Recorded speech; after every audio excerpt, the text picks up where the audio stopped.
Въвеждането на еврото в България ще бъде факт от 1 януари 2026 година. Това ще се отрази на всичко с парична стойност в икономиката, включително на нашите кредити. Асоциацията за отговорно небанково кредитиране обяснява как.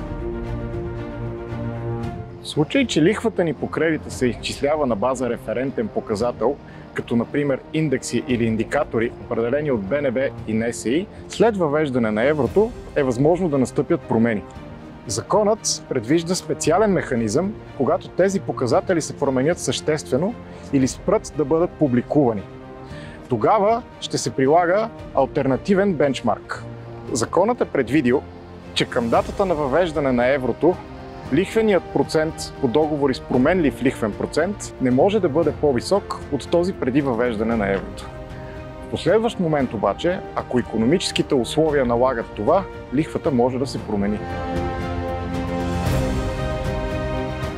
Финансовата институция е задължена да информира потребителите за всички промени, настъпили в резултат на използването на нови референтни показатели или алтернативни бенчмаркове.